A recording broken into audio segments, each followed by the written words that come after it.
Do you want to succeed in frugal living this year? Well, you've come to the right place. Stick around because I have 7 of my top tips for success in frugal living for this year and beyond. They're simple, they're creative, they're enjoyable. Don't miss any.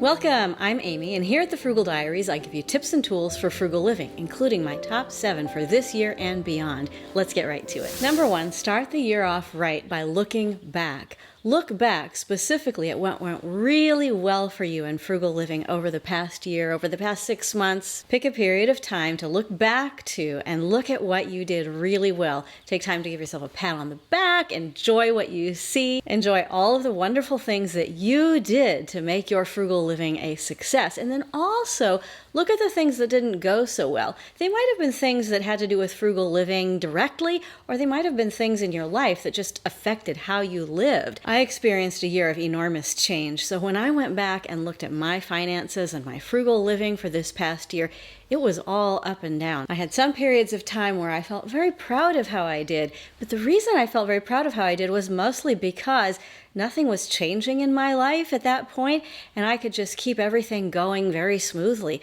But my family experienced a great deal of upheaval over the course of this year. It wasn't all pleasant. Some of it was, but some of it was really painful. And it affected the way that I think about money. It affected the way I think about my family. It affected the way I think about my finances going forward. And looking back was kind of hard for me. And if you have experienced illness or any sort of upheaval in your family or any sort of chaos, you may know exactly what I'm talking about. When things change, particularly in a way that you didn't anticipate or you didn't want, it can really affect how you think about money.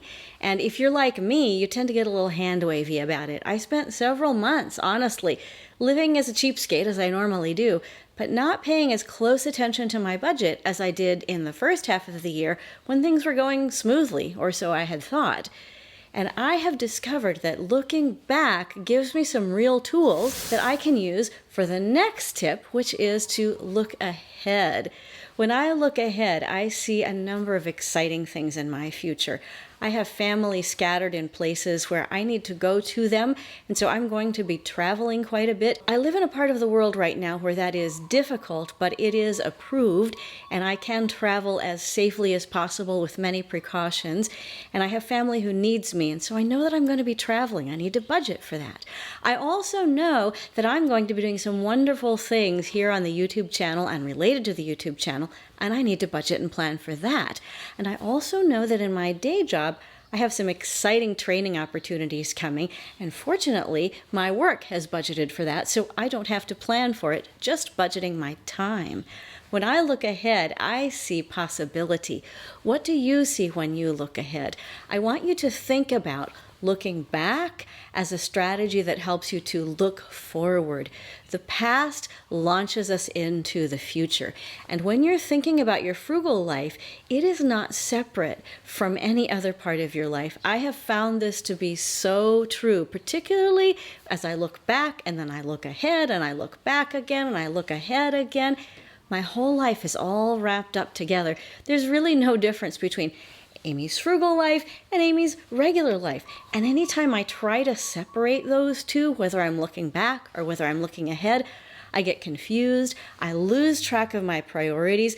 I honestly lose track of my budget. As much as I talk about it here, if I don't make sure that I connect my frugal life to every other part of my life, I lose track of really who I am and what I want out of life and what my priorities are. And when I think about my frugal life as being essential to who I am, then I can look ahead and think, okay, I'm going to be traveling as safely as I can. I'm going to be studying Korean as enjoyably as I can. I'm going to be doing some extra training at work as dedicated as I can. And I'm going to be here with you folks on the channel and even outside of the channel with some new projects that are coming. All of these things have to be based in who I know myself to be as a frugal person, because it really is not just about money. It's about looking back, it's about looking ahead, and it's about saying, who am I and what do I want to do with my life? And this then leads us to number 3, which is to get clear about where you are. What is your current situation? What is your current situation financially? What is your current situation with your work, with your family, with your own personal priorities, with just things that you enjoy and that you want? What do you want to do with your life today? I'm recording this right at the start of the new year, and one of the best things that I have done to get current on my situation is to look very carefully at my budget, very detailed, and look at it with joy and acknowledge that I have survived all of the changes that happened in the last several months. And I'm not bankrupt. I still have some savings. I have a plan for the future. And I thought that looking at my current situation was going to be extremely painful. And you know what? For a little while, it really was. I had a couple of sleepless nights. And if you are either living through difficulty or coming out of difficulty, you probably can relate to this. If things have not been going well for you, and I know for many of us, things have not been going well, then looking carefully and honestly at our current situation might seem really depressing. It might feel easier just to go and buy something that feels a little bit indulgent, or spend time doing anything other than looking honestly at our money and our finances and how our frugal living is going. That might seem easier. But you know that feeling, that undercurrent of pain and of discomfort and of confusion and of fear that comes when we don't just take the moment to get honest about our current situation. And it took me about a week to sort of look at every piece of my life in detail at the start of this year and help me to understand exactly where I am. And I have discovered that just the knowledge of where I am gives me a sense of peace, so that it doesn't feel as bad as it did before I knew where I stood this year. The not knowing was worse than the knowing. Even though some of the things that I discovered didn't make me particularly happy, knowing and getting clear gave me a peace of mind that is going to help me in this moment and in the next moment and in the next moment. So if you have been like me, struggling to look carefully, to look honestly at your current situation, I would invite you to join me in doing just that. It is worth it, and you will feel, oddly enough, better for having done it. The next thing that I did that I'd like to share with you and invite you to join me in doing is having a word or a phrase for the coming year. I don't do this every year. Do you have a word or a phrase that you're using for this year? Tell me down below in the comments. I'm curious. I have a phrase this year. I decided I couldn't just pick one word. Mine is declutter and decorate. I have come into a situation in life where everything has changed and there's a lot that I need to get rid of. I'm going to be taking you along on that journey this year. So if you, like me, would like to clear out some signs of your old life, then join me. I have already begun that process with a room that really needed some attention and that I was able to give some attention to right before the start of the new year. And it really helped me launch into this new word. You can see in this room that I've been able to set up a beautiful space to welcome visiting family, to welcome friends, to have people over who might want to come and stay. It's something that I've always been interested in, hospitality, and where can I host people? And now I have a beautiful space that is just dedicated. It's light, it's airy, it's friendly, and it's going to welcome people who really need to come here to where I am so that they can get current on their situation, have some moments of peace, declare their word for the year, and enjoy their life as well. I've included a phrase for decorating because I discovered that I really enjoyed decorating that room, and I'd like to take my whole house to a new level. I love simple living, I love minimal living, I love frugal living, and within that context, I would like to make my house really shine. I'm thinking about putting a line item in my budget for frugal decorating so that I can over time collect things and not consider it just to be a one and done thing, but instead a work in progress, something that shows where I've been, where I am, and where I'm going. What is your word or phrase for the year, and what are you going to do? I can't wait to hear. Next up, I'm so excited to invite you to take a class with me this year. February 2022 is going to see the launch of the Frugal Diaries' very first Frugal Living class. It's going to be very simple. If you are interested, let me tell you the details right now. We're going to have 4 synchronous Zoom meetings. All of the participants will let me know their availability, and we'll have one meeting every week in the month of February.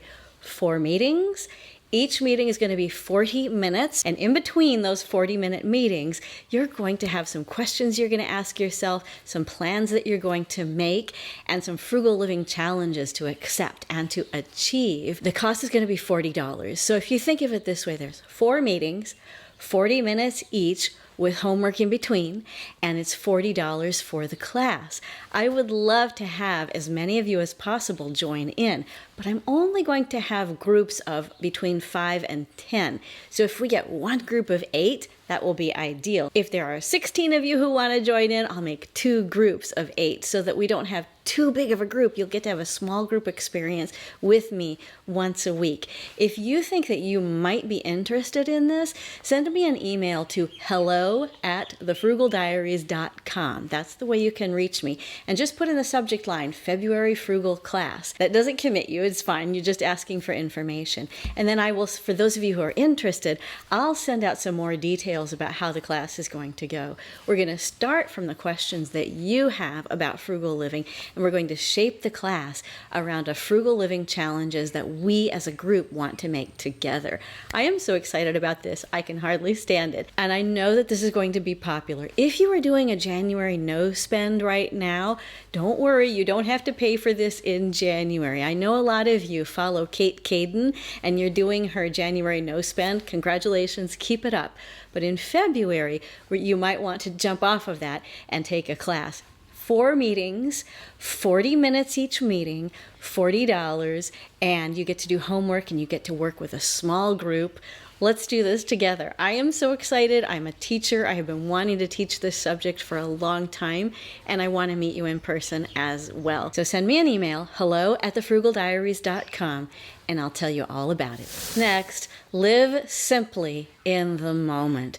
This goes back to all of the earlier tips about looking back, looking ahead, looking at your current situation, but think carefully about how you can live simply in the moment. And I'd like to ask you, what is one simple and enjoyable thing that you can do right now while you're watching this video to make your life just feel more simple and more self-caring?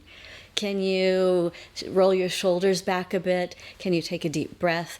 Can you adjust the position that you're sitting in? Can you take a sip of water? Can you eat a little snack? Can you go and pat your dog? Goldie's Frugal Diary says, it's always this moment, and there's always a way to live simply. It could be that it's time for a treat. It could be that it's time for a nap. It could be that it's time to just enjoy some time with your favorite human or with your favorite pet.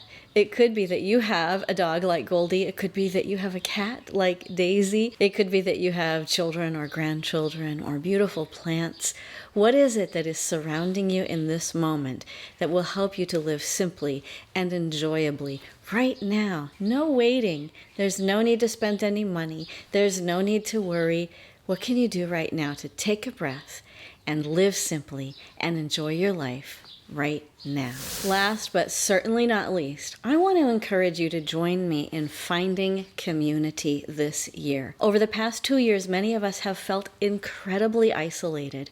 We have been isolated from our family members. We've been isolated from loved ones. We've been isolated from the possibility of making new real-life friends. Those of us who have had to travel or who have gone new places, we've done so with a level of stress that we didn't do before, just because of all of the things that are going on in the world right now. And I would like to bring us back to our need as human beings for community. So many times when we get isolated, we get a little bit anxious, and that can make us a little angry, and then we start getting judgmental of each other. And particularly in the frugal living community, this can come out as being an, I'm more frugal than you, I have better tips than you, I know how to do things better. But I know that many of you have come to my channel from the channels of people who are so encouraging, like Dawn at Sensible Living with Money Mom, and Kate over at Kate Caden Making Frugal Living Fun. And these are people who bring our lives so much joy. Oh, and don't forget about Frugal Joe over in England. And there are so many others. Do you have a favorite frugal living channel or a frugal living podcast, a frugal living community that you have joined? Tell me about it below in the comments. Let's make this community big. Let's make it loving. Let's make it fun, as Kate said. Let's make it sensible, as Dawn said. And let's make it personal, as Joe says. And tell me your favorite frugal tip from your favorite frugal channel or your favorite frugal podcast.